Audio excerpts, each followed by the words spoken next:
वह औरत जिसका नाम राधा था, एक छोटे से गांव में रहती थी। उसका जीवन सादा था, लेकिन एक दिन उसका दिल कुछ और अनुभव करने के लिए तरसने लगा। गांव के पास एक घना जंगल था और राधा ने कभी भी वहां जाने का साहस नहीं किया था। मगर उस दिन कुछ अजीब सा महसूस हुआ, जैसे जंगल उसे बुला रहा हो। राधा ने तय किया कि वह जंगल में जाएगी। न जाने क्यों, लेकिन मन में एक जिज्ञासा थी। वह धीरे धीरे जंगल की ओर बढ़ी। उसके कदम हर पल और तेज होते गए। जैसे जैसे वह जंगल के अंदर गहरी होती गई, चारों ओर की चुप्पी उसे घेरने लगी। पत्तियों की सरसराहट, पक्षियों की चहचहाहट और कभी कभी दूर से आते जानवरों की आवाजें उसे डर नहीं, बल्कि एक अजीब सा सुकून दे रही थीं। वह धीरे धीरे और भीतर जाती चली गई, मानो जंगल उसे अपनी बाहों में समेट लेना चाहता हो। एक मोड़ पर उसे महसूस हुआ कि वह अपने रास्ते से भटक गई है। उसे चारों ओर सिर्फ घना जंगल और पेड़ ही पेड़ नजर आ रहे थे। अब राधा के दिल में डर की लहर दौड़ने लगी। उसका मन चाह रहा था कि वह वापस लौटे, लेकिन यह रास्ता नहीं मिल रहा था। वह अपनी सांसों को नियंत्रित करने की कोशिश करती है, पर हर कदम पर वह खुद को और भी खोता हुआ महसूस करती है। कुछ देर बाद उसे ऐसा महसूस हुआ कि जंगल में समय थम सा गया हो। घने पेड़ों के बीच से सूरज की किरणें मुश्किल से छन कर आ रही थीं, जैसे कोई रहस्यमय शक्ति उसे अपनी ओर खींच रही हो। तभी उसकी नजरें एक अजीब सी छाया पर पड़ीं। वह पलटी और देखा कि सामने एक बूढ़ी औरत खड़ी थी, जो उसकी धीरे धीरे बढ़ रही थी। राधा के दिल में खौफ था, लेकिन बूढ़ी औरत की आंखों में एक अजीब सी शांति थी, जैसे वह यहाँ की हिस्सा हो। बूढ़ी औरत ने राधा से कहा, तुम खो चुकी हो, लेकिन तुम्हारे खोने में ही कुछ खास है। क्या तुम जानती हो कि जंगल कभी किसी को सच में खोने नहीं देता? राधा का मन घबराया और उसने कुछ कहना चाहा, लेकिन शब्द उसके गले में फंस गए। तुम यहां अकेली नहीं हो, बूढ़ी औरत ने कहा। हर पेड़, हर पत्ते में एक कहानी है। तुम अपनी कहानी ढूंढ रही हो, लेकिन शायद इस जंगल के पास तुम्हारे लिए कुछ और हो। राधा ने एक पल को महसूस किया कि वह शायद खुद को समझने के लिए इस जंगल में आई थी। क्या वह सच में खो गई थी, या फिर यह जंगल उसे खुद से मिलाने के लिए था? बूढ़ी औरत ने धीरे से अपना हाथ बढ़ाया और कहा, आओ, मैं तुम्हें वो दिखाती हूं जो तुम खोज रही हो। राधा ने बूढ़ी औरत का हाथ थाम लिया और उसके पीछे पीछे चलने लगी। लेकिन जैसे ही वह औरत उसे आगे बढ़ने के लिए इशारा करती, राधा का मन फिर से डर से भरने लगा। जंगल में गहरी खामोशी छाई हुई थी, लेकिन फिर अचानक एक तेज सी आवाज आई, जैसे कोई भारी कदम जंगल की माटी पर पड़ रहे हों। उसकी धड़कन बढ़ने लगी और अचानक उसके कानों में जंगली जानवरों की गहरी आवाजें आने लगीं। वह जानती थी कि जंगल में बाघ, तेंदुआ और दूसरे खतरनाक जानवर रहते हैं। दिल में डर समाता चला गया। हर पेड़ की आड़ में छुपे जानवर जैसे उसे अपनी शिकार बनाने के लिए तैयार खड़े हों। राधा ने बूढ़ी औरत से कहा, क्या ये जंगल, ये इतना खतरनाक है? मैं डर रही हूं। मुझे वापस लौटना है। बूढ़ी औरत ने उसे शांत करते हुए कहा, डरो मत राधा। ये जंगल तुम्हारा सामना करने के लिए तैयार है। ये तुम्हारी परीक्षा नहीं है, बल्कि तुम्हारी ताकत को पहचानने का समय है। लेकिन राधा का डर लगातार बढ़ रहा था। उसके पास हर दिशा में डराने वाली आवाजें आ रही थीं। कभी कोई शाखा टूटने की, कभी किसी भारी पांव के दबने की। उसे महसूस हुआ कि जैसे वह अकेले नहीं है, जंगल के भीतर के जंगली जानवर भी उसकी ओर बढ़ रहे हैं। एक जोरदार गर्जना सुनाई दी और राधा की रूह कांप उठी। वह घबराई हुई और तेजी से कदम बढ़ाने लगी, पर फिर उसकी नजरें उस बूढ़ी औरत पर पड़ीं। बूढ़ी औरत एकदम शांत थी, जैसे उसने इन आवाजों को कभी सुना ही ना हो। उसकी आंखों में एक गहरी शांति थी, जैसे उसे इस जंगल के रहस्यों का पूरा ज्ञान हो। तुम्हें डरने की जरूरत नहीं है, बूढ़ी औरत बोली। यह जंगल तुम्हारा डर नहीं, तुम्हारी हिम्मत पर विश्वास करना चाहता है। जानवर नहीं, तुम्हें अपने भीतर की ताकत से डरने की जरूरत है। राधा की आंखों में आशंका और उलझन थी। वह सोच रही थी, क्या सच में ये जानवर मुझे कुछ नहीं करेंगे, या फिर यह सिर्फ एक भ्रम है? तभी एक कड़ी आंधी आ गई और जंगल की शांति टूट गई। हवा की तेज गड़गड़ाहट के बीच राधा ने एक विशाल साया देखा। एक बाघ जो उसकी ओर बढ़ता चला आ रहा था। उसकी आंखों में एक तूफान की तरह घृणा थी। राधा के शरीर में कंपी दौड़ गई। उसके पैर जड़ हो गए। बूढ़ी औरत ने राधा की तरफ देखा और उसकी आंखों में कहा, यह तुम पर निर्भर करता है। अगर तुम डरती रहोगी तो यह साया तुम्हारे पास आएगा, लेकिन अगर तुम अपने भीतर की शक्ति को पहचानोगी तो ये साया खुद पीछे हट जाएगा। राधा ने घबराए हुए दिल से एक कदम और पीछे हटने की कोशिश की, लेकिन बूढ़ी औरत ने उसकी बांह पकड़ ली। अब तुम्हें अपनी ताकत को जगाना होगा। सिर्फ डर से बाहर निकलकर ही तुम अपनी राह पा सकोगी। बाघ करीब आ रहा था और राधा ने दिल की गहराइयों से एक आवाज सुनाई दी, मैं डर से नहीं, अपनी ताकत से जीत सकती हूं। अब राधा का मन पूरी तरह बदल चुका था। उसकी आंखों में आत्मविश्वास और साहस की चमक थी। बाघ अब उसकी ओर बढ़ रहा था, लेकिन राधा ने बिना डर के उसकी ओर देखा। बूढ़ी औरत के चेहरे पर एक गहरी शांति थी, जैसे वह सब कुछ जानती हो। राधा ने अपनी आंखें बंद कर ली थीं और पूरी तरह से अपना डर छोड़ दिया था। लेकिन तभी बाघ की तेज छलांग ने वातावरण को अचानक बदल दिया। बूढ़ी औरत ने जैसे ही बाघ की ओर देखा, एक गहरी और डरावनी गरज सुनाई दी। बाघ ने अपना पंजा बढ़ाया और बूढ़ी औरत पर हमला किया। वह अपनी आखिरी सांस तक शांत रही, मानो उसने पहले से ही जान लिया हो कि यह पल आना था। बाघ के पंजों के साथ वह नीचे गिर गई और जंगल की जमीन ने उसे अपने में समेट लिया। राधा ने यह दृश्य अपनी आंखों से देखा, लेकिन उसके अंदर डर की बजाय एक गहरी बेचैनी और दर्द की लहर दौड़ गई। नहीं! राधा ने चीखते हुए बूढ़ी औरत की ओर दौड़ने की कोशिश की, लेकिन तभी बाघ उसकी ओर बढ़ा। उसकी आंखों में एक गहरी ललक थी, जैसे वह राधा को अपनी शिकार बनाना चाहता हो। अचानक जैसे ही बाघ ने छलांग लगाई, एक विशाल और डरावना आकृति प्रकट हुई। यह कोई इंसान नहीं था, बल्कि एक दैत्य था, जो आकार में एक मानव जैसा था, लेकिन उसकी त्वचा पर धब्बे थे और आंखें जो लाल रंग की जलती हुई अंगारों जैसी चमक रही थीं। उसका शरीर ताकत से भरा हुआ था और वह एक भयंकर ऊर्जा से लहराते हुए बाघ के सामने खड़ा हो गया। बाघ ने उसे देखा और एक पल के लिए वह रुक गया, जैसे उसे किसी अज्ञात शक्ति का सामना हो रहा हो। दैत्य ने अपनी विशाल मांसपेशियों को खींचते हुए बाघ को एक जोरदार धक्का दिया और बाघ उस धक्के से दूर जा गिरा। उसकी गरज हवा में गूंज उठी और बाघ रुककर गुस्से से भरा हुआ पीछे हटने लगा। तुम औरत को नुकसान नहीं पहुंचाओगे?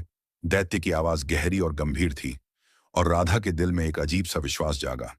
बाघ अपनी जगह पर रुका और फिर धीरे धीरे पलटकर जंगल में भाग गया, मानो वह इस दैत्य से लड़ने का साहस नहीं रखता था। राधा ने सुस्त कदमों से उस विशाल दैत्य को देखा, जो उसकी रक्षा कर रहा था। वह अब भी हैरान थी और उसकी समझ में नहीं आ रहा था कि यह सब क्या हो रहा था।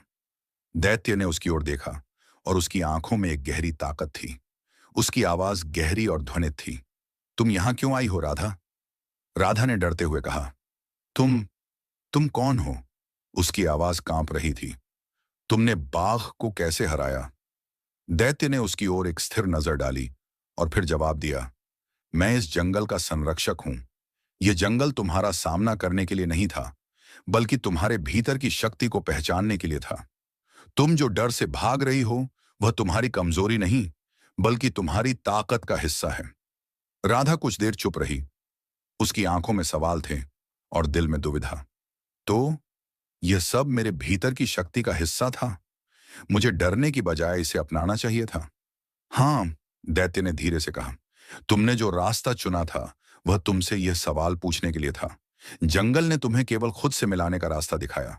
राधा अब भी उलझन में थी, लेकिन दैत्य के शब्दों में कुछ ऐसा था जो उसके भीतर एक नई उम्मीद की किरण जगा रहा था। वह जानती थी कि यह केवल शुरुआत है और जंगल ने उसे अपनी पूरी ताकत को समझने का मौका दिया था। अब क्या होगा? राधा ने पूछा और दैत्य की ओर बढ़ते हुए कहा, क्या मुझे यहां रहना होगा? दैत्य ने मुस्कुराते हुए उत्तर दिया, यह सब तुम्हारी यात्रा है राधा। तुम तय करोगी कि अब तुम्हें कहां जाना है। जंगल तुमसे यह पूछ रहा है कि तुम अपनी पूरी क्षमता से क्या करोगी। और इस तरह राधा ने महसूस किया कि उसकी यात्रा बस शुरू हुई थी और उसे खुद को जानने का पूरा समय था। जंगल में और भी बहुत कुछ था जो वह समझ नहीं पाई थी, लेकिन अब वह तैयार थी। राधा ने दैत्य की ओर देखा और उसके विशाल शरीर और भयानक रूप से डरते हुए भी उसकी आंखों में एक अनजानी सुरक्षा और शांति महसूस की। वह जानती थी कि अब वह अकेली नहीं है। दैत्य ने धीरे धीरे कदम बढ़ाए और राधा के पास आकर बोला, तुम डर मत करो राधा, मैं तुम्हारी मदद के लिए यहां हूं। इस जंगल का संरक्षक बनने से पहले मैंने भी बहुत कुछ सीखा है। राधा चुपचाप उसे देखती रही। उसकी आवाज में कुछ था जो उसे यकीन दिलाता था कि दैत्य कोई सामान्य प्राणी नहीं था। धीरे धीरे उसकी घबराहट कम हुई और वह उसने पूछा, तुमने यह सब कैसे सीखा? तुम कैसे जानते हो कि मैं यहां क्यों आई हूं? दैत्य ने अपनी आंखें बंद की और फिर एक गहरी सांस लेकर कहा, जब मैं पहली बार इस जंगल में आया था तो मुझे भी डर था। मुझे भी लगता था कि मुझे अकेले रहना होगा। लेकिन जंगल ने मुझे यह सिखाया कि डर को अपनाने से ही हम अपनी सच्ची ताकत को पहचान सकते हैं। तुम्हारी तरह मुझे भी खुद को समझने में समय लगा था। राधा अब उसकी बातों में दिलचस्पी लेने लगी। वह धीरे धीरे समझने लगी कि यह दैत्य सिर्फ एक संरक्षक नहीं, बल्कि एक मार्गदर्शक था, जो उसे जंगल के गहरे रहस्यों से परिचित कराएगा। लेकिन अगर तुम भी डरते थे, राधा ने उत्सुकता से पूछा, तो तुमने उसे कैसे पार किया? क्या तुमने कभी सोचा था कि तुम खुद को खो बैठोगे? दैत्य की आंखों में एक छाया सी आई, लेकिन फिर वह मुस्कुराया। हर डर हमें कुछ सिखाता है राधा। अगर हम उसे दूर भागने की बजाय अपनाएं, तो वह हमें शक्ति देता है। और फिर जब हम अपनी शक्ति पहचान लेते हैं, तो डर अपने आप खो जाता है। धीरे धीरे राधा और दैत्य के बीच एक अजीब सी दोस्ती विकसित होने लगी। वह न केवल जंगल के बारे में सीख रही थी, बल्कि वह अपने भीतर की ताकत को भी पहचानने लगी थी। दैत्य उसे जंगल के गहरे हिस्सों में ले जाता, जहां वह कभी अकेले जाने का साहस नहीं कर पाती। हर कदम पर वह अपनी सीमाओं को पार करती और दैत्य की मौजूदगी उसे हमेशा प्रेरित करती। यह जंगल एक जीता जागता जीव है, दैत्य एक दिन राधा को बताते हुए बोला। यह अपनी आत्मा को तुम्हारी आत्मा से जोड़ता है, और जब तुम डर को समझ जाती हो, तो यह तुम्हारी मदद करने के लिए अपनी शक्ति दे देता है। राधा को अब जंगल से डर नहीं लगता था। वह जानने लगी थी कि यह जंगल उसे अपने भीतर की सच्ची शक्ति और ताकत को समझने के लिए चुने हुए रास्ते के रूप में प्रस्तुत कर रहा था।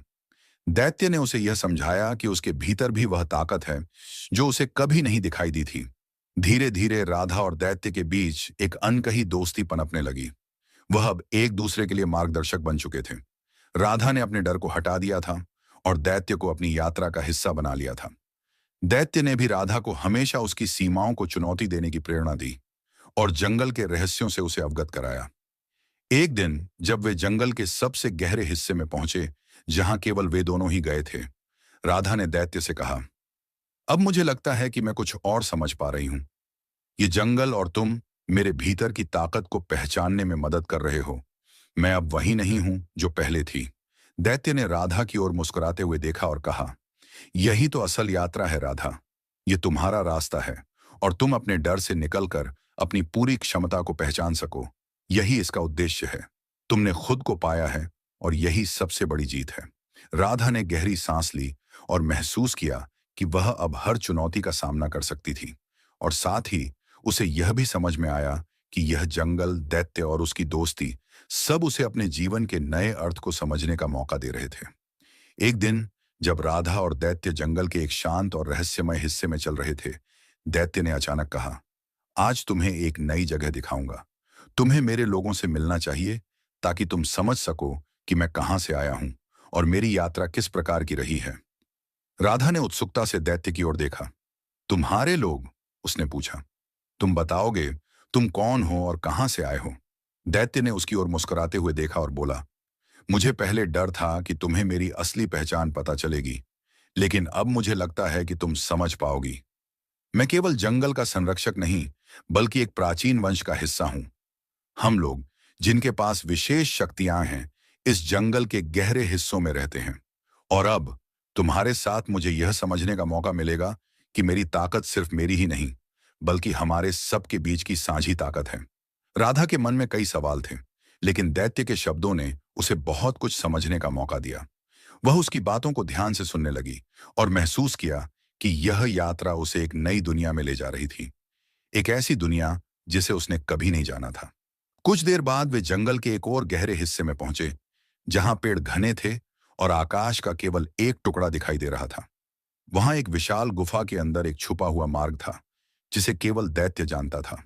उसने राधा को इशारा किया और दोनों उस मार्ग पर चलने लगे। जैसे ही वे मार्ग के अंत तक पहुंचे, राधा ने देखा कि वहां एक प्राचीन और सुंदर जगह थी, जो जंगल से कहीं अलग थी। यह एक बड़ा सा वादियों से घिरा हुआ स्थान था, जहां विशाल और सुंदर पत्थरों से बनी इमारतें खड़ी थीं। वहां के लोग जो आकार में इंसान जैसे थे, लेकिन उनके शरीर में कुछ खास शक्ति और रंगत थी। जैसे उनके अंगों में जड़ी बूटियां उगी हुई हों और उनकी आंखों में गहरी चमक थी। दैत्य ने राधा से कहा, यह मेरा घर है और ये लोग मेरे जैसे ही हैं। हम सभी इस जंगल के संरक्षक हैं और हमारी शक्ति का स्रोत इस जंगल की आत्मा है। राधा को समझ में आया कि यह लोग जंगल और प्रकृति से जुड़े हुए थे और उनकी शक्ति किसी बाहरी चीज से नहीं, बल्कि जंगल की गहरी ऊर्जा से आती थी। उन्होंने खुद को उस जंगल की आत्मा से जोड़ रखा था। दैत्य ने राधा को एक बड़े चट्टान के मंच पर बैठने का इशारा किया। धीरे धीरे गांव के अन्य लोग भी एकत्रित होने लगे। उनके चेहरों पर एक हल्की सी मुस्कान थी और वे राधा को अपनी अनोखी नजरों से देख रहे थे। दैत्य ने राधा को सबका परिचय कराया। ये मेरे साथी हैं और ये भी उसी जंगल के हिस्से हैं जिससे तुम अब जुड़ने जा रही हो। राधा को बहुत कुछ नया देखने को मिला। वहां के लोग साधारण नहीं थे। उनके शरीर में विशेष ऊर्जा की चमक थी और उनका रूप जैसे जंगल की ताकत से जुड़ा हुआ था। वे आपस में बात करते हुए एक दूसरे को ऊर्जा से जोड़ते थे, जैसे कोई मानसिक संवाद हो। एक वरिष्ठ व्यक्ति ने राधा से कहा, तुमने सही रास्ता चुना है राधा। इस जंगल में रहने से तुम खुद को पहचान सकोगी और तुम्हारी शक्ति जो छुपी हुई थी वह बाहर आ सकेगी। हम सब इस जंगल के संरक्षक हैं और तुम्हारा यात्रा इस दिशा में महत्वपूर्ण है। राधा को अब यह एहसास हुआ कि दैत्य और उसके लोग सिर्फ जंगल के संरक्षक नहीं, बल्कि इसके संतुलन और उसकी ऊर्जा के प्रतीक थे। यहां हर कोई प्रकृति से जुड़ा हुआ था और उनका जीवन जंगल की आत्मा से एक था।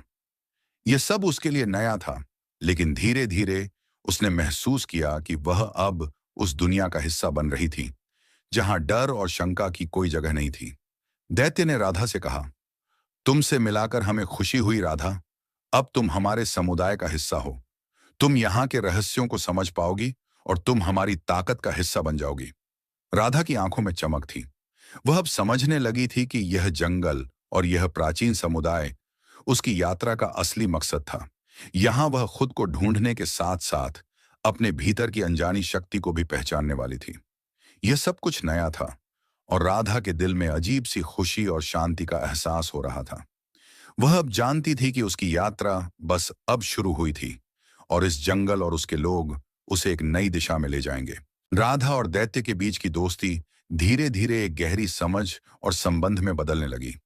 समय के साथ जब वे एक दूसरे के साथ अधिक समय बिताने लगे, उनके बीच का रिश्ता अब पहले जैसा नहीं रहा। दैत्य की उपस्थिति राधा को सुरक्षित और सशक्त महसूस कराती थी और वह समझने लगी थी कि वह अकेली नहीं है। कोई है जो उसके साथ है, जो उसकी ताकत को पहचानता है। दैत्य के साथ बिताए गए हर पल ने राधा के दिल में कुछ नया और अनोखा पैदा किया। वह पहले की तरह डरी सहमी नहीं रही थी। जंगल की गहरी चुप्पे और उसकी आत्मा अब उसे आकर्षित करती थी। जब दैत्य उसके पास होता तो वह जैसे अपने डर और कमजोरियों से बाहर निकलने के लिए प्रेरित होती। दैत्य भी राधा के साथ बिताए समय में बदलाव महसूस करने लगा। पहले वह उसे केवल एक मार्गदर्शक और संरक्षक के रूप में देखता था, लेकिन धीरे धीरे उसने राधा को अपनी सच्ची साथी के रूप में पहचानना शुरू किया। उसकी आंखों में अब एक गहरी चमक थी और उसका दिल राधा के पास था। राधा की मासूमियत और साहस ने दैत्य को एक नई तरह की शांति और आनंद का एहसास दिलाया। एक शाम जब वे दोनों जंगल के एक खुले मैदान में बैठे थे, रात की ठंडी हवा उनके चेहरे पर चल रही थी और तारों से भरा आकाश उनके ऊपर था। चांद की रोशनी में सब कुछ और भी सुंदर लग रहा था। दैत्य ने धीरे से राधा की ओर देखा और उसकी आंखों में गहरी भावनाएं थीं। तुम जानते हो राधा, दैत्य ने कहा, जब से तुम मेरे साथ आई हो, इस जंगल में सब कुछ बदल गया है। मेरी ताकत केवल जंगल की ऊर्जा पर नहीं, बल्कि तुम्हारी आंखों में छुपी शक्ति पर भी निर्भर करती है। राधा ने उसकी बातों को ध्यान से सुना और फिर हल्के से मुस्कुराते हुए कहा, मैं भी महसूस करती हूं दैत्य। तुम्हारी मदद से मैंने बहुत कुछ सीखा है और अब मुझे लगता है कि मैं अपने आप को समझ पा रही हूं। तुम्हारे साथ होने से मुझे ऐसा लगता है कि मैं सब कुछ कर सकती हूं। दैत्य ने उसकी बातों को सुना और फिर धीरे से राधा के पास आया। वह जानता था कि यह वो पल था जब उन्हें अपनी भावनाओं का इजहार करना था।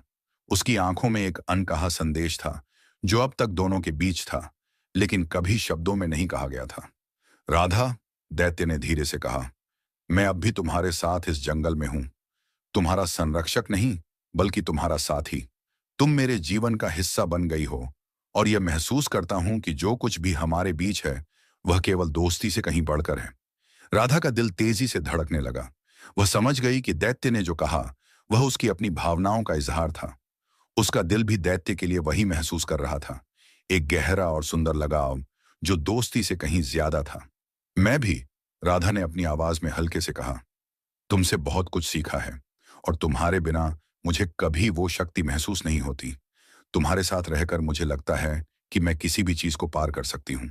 कुछ पल की चुप्पी के बाद दैत्य ने धीरे से राधा के चेहरे की ओर देखा, और फिर उसके पास आकर उसकी आंखों में देखा। उसकी आंखों में एक अद्वितीय नर्मता थी, और उसके दिल में एक गहरी चाहत थी। वह जानता था कि राधा वही है जिसके साथ वह अपनी पूरी यात्रा साझा कर सकता था, और जो उसे समझ सकती थी। आखिरकार बिना किसी शब्द के दैत्य ने राधा के पास अपना हाथ बढ़ाया। राधा ने उसे चुपचाप थाम लिया। दोनों के दिलों में एक नजदीकी और प्यार का एहसास था जो अब शब्दों से परे था। उन दोनों के बीच की दुनिया अब एक नई दिशा में मुड़ चुकी थी, जहां दोस्ती और प्यार की सीमाएं धुंधली हो गई थीं। राधा और दैत्य के बीच एक गहरी समझ थी, और वे जानते थे कि उनका संबंध केवल एक यात्रा नहीं, बल्कि एक नए जीवन की शुरुआत थी।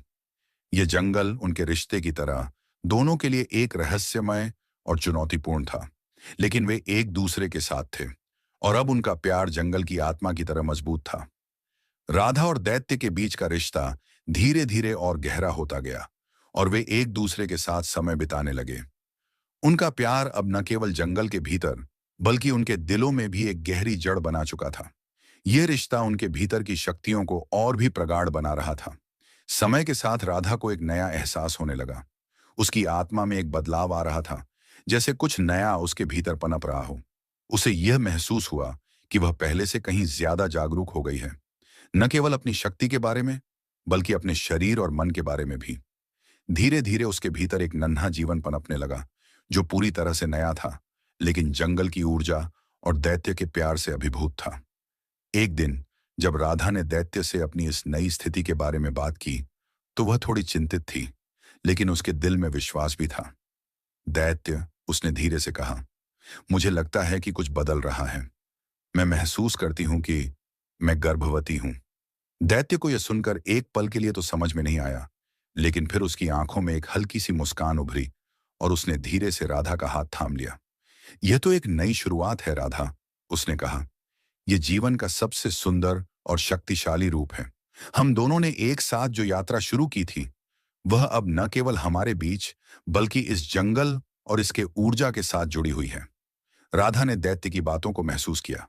वह जानती थी कि यह गर्भ केवल एक नए जीवन का प्रतीक नहीं था, बल्कि उनके रिश्ते की गहरी और स्थायी शक्ति का भी प्रतीक था। इस बच्चे के माध्यम से वह और दैत्य अपने प्यार और अपनी यात्रा को एक नए स्तर पर ले जाने वाले थे। धीरे धीरे राधा की गर्भावस्था बढ़ने लगी, और उसकी बढ़ती हुई स्थिति के साथ जंगल में भी एक नया हलचल देखने को मिलने लगा। जैसे ही राधा का शरीर बदलने लगा, वैसे ही वह महसूस करने लगी कि जंगल की ऊर्जा भी बदल रही थी। वह अब पूरी तरह से जंगल के साथ जुड़ी हुई थी, और उसका गर्भ उस ऊर्जा का हिस्सा बन चुका था। दैत्य ने उसे इस समय के दौरान पूरी तरह से सहारा दिया। वह हमेशा उसके पास था। उसे शक्ति और प्रेम की आवश्यकता महसूस होती तो वह उसे अपना ध्यान और समर्थन देता। राधा भी अब पूरी तरह से इस यात्रा के साथ तालमेल बिठा चुकी थी, और उसे महसूस होने लगा कि वह सिर्फ अपने लिए नहीं, बल्कि उस आने वाले जीवन के लिए भी इस जंगल और दैत्य के साथ जुड़ी हुई थी। एक दिन जब राधा जंगल में एक स्थान पर खड़ी थी, उसने महसूस किया कि कुछ अद्भुत हो रहा था। उसकी आंखों में एक गहरी चमक थी, और उसकी नजरें आसमान की ओर थीं। उसने दैत्य से कहा, देखो, यह जंगल अब पहले जैसा नहीं रहा। मुझे लगता है कि हमारे बच्चे के आने के साथ यहां कुछ नया शुरू होगा। दैत्य ने उसकी ओर देखा, और उसकी आंखों में गहरी समझ और गर्व था। तुम सही कह रही हो राधा, उसने कहा। यह जंगल अब हमारे बच्चे के लिए तैयार हो रहा है, और यह सब कुछ नया होगा। उन दोनों को अब यह एहसास था कि उनके बीच का यह प्यार और नया जीवन केवल उनका नहीं था, बल्कि यह जंगल और उसकी आत्मा का हिस्सा था। उनका बच्चा इस दुनिया का एक नया अध्याय लेकर आएगा, जो जंगल और उसकी शक्ति को नई दिशा में ले जाएगा। अब राधा का गर्भ न केवल उनके रिश्ते की गहरी बात का प्रतीक था, बल्कि यह जंगल और उसके लोगों के लिए एक नई शुरुआत का संकेत भी था। राधा और दैत्य के प्यार से उपजी यह नई जिंदगी जंगल की हर एक शाखा, पत्ते और जीव जंतु के बीच फैलने वाली थी। यह जीवन का एक नया चक्र था, जो राधा और दैत्य के रिश्ते की तरह अनंत और गहरी शक्ति से भरा हुआ था। जैसे जैसे समय गुजरता गया, राधा और दैत्य दोनों यह समझने लगे कि उनका बच्चा केवल एक सामान्य बच्चा नहीं, बल्कि वह जंगल और प्रेम की एक नई ऊर्जा का वाहक होगा। और यह प्रेम, यह शक्ति आने वाली पीढ़ियों तक अपनी छाप छोड़ने वाली थी। राधा और दैत्य के बीच का संबंध अब इतना गहरा हो चुका था कि दोनों एक दूसरे से अपनी सारी बातें साझा करने लगे थे। एक दिन जब वे दोनों जंगल के एक शांत और उथल-पुथल से दूर स्थान पर बैठे थे, दैत्य ने राधा से कहा, राधा, तुम्हारे साथ रहते हुए मुझे लगता है कि अब मुझे अपनी पूरी कहानी तुम्हें बतानी चाहिए, क्योंकि तुम अब मेरे जीवन का हिस्सा हो और तुम्हें सच जानने का हक है। राधा ने ध्यान से उसकी ओर देखा।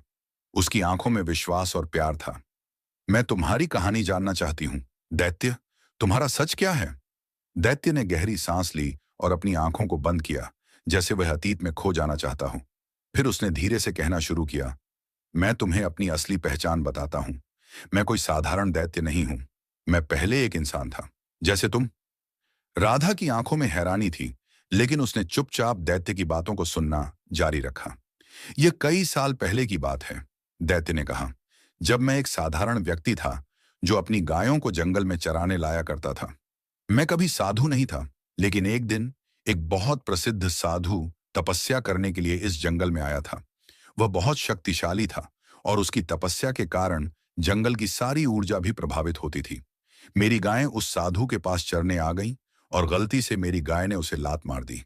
साधु का ध्यान टूट गया और उसकी तपस्या भंग हो गई। वह गुस्से में आकर मुझे शाप दे दिया। राधा चुपचाप उसे सुन रही थी।